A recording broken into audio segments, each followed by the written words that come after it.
Therapeutic wayfinding.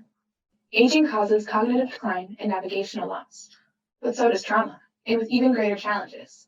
These challenges are not considered by universal design. It designs for the means and not the margins. Instead, our project proposes that by designing for the most vulnerable, the trauma exposed, everyone downstream will benefit. Trauma means experiencing the environment through a lens of both hypersensitivity and disassociation. Jack experiences hypersensitivity. Environmental stimuli trigger painful memories. He enters a state of fear and hyperarousal. Everything is dangerous. This idea is imprinted. He's got increased vulnerability, exposure, the loop ensues.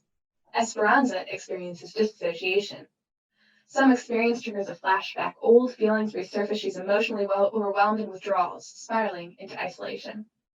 Both Jack and Esperanza's experiences compound, causing dysregulation, an imbalance of normal brain activity. This means they have difficulty regulating their memory and emotions in response to stressors. Dysregulation also causes a loss of allocentric navigational skills. Allocentric spatial frames rely on object-to-object relationships to map space. They define context. Egocentric spatial frames use person-to-object relationships to map space. Trauma causes these to become imbalanced. The imbalance between egocentric and allocentric navigation further feeds into the negative loops. Egocentric compensation causes heightened senses cause an increase in intrusive memories, and without allocentric skills, context cannot be used to discern memory from reality.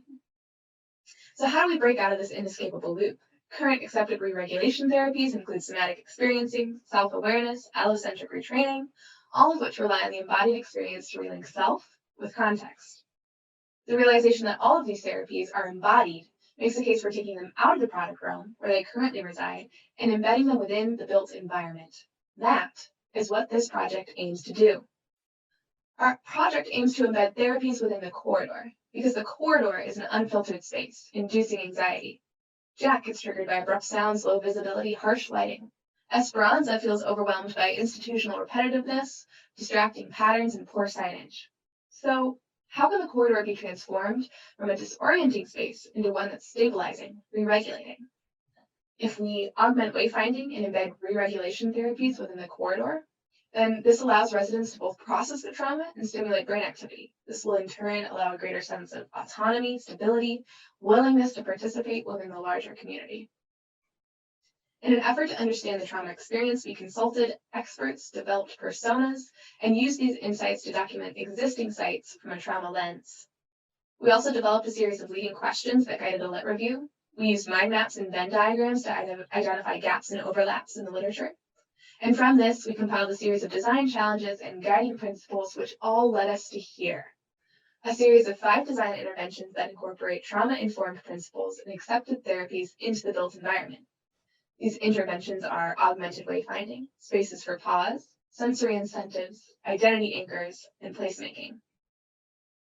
Are now a kit or set of guidelines for implementing our 5 design interventions within existing interiors. This could include adding foam paneling to the walls as both a surface for pause to lean against, installing trackable objects along the corridor as a form of augmented wayfinding. Different tracks could lead to different destinations. Someone could say, follow the stars on the constellation route to get to my bedroom, take the banana track to the cafeteria.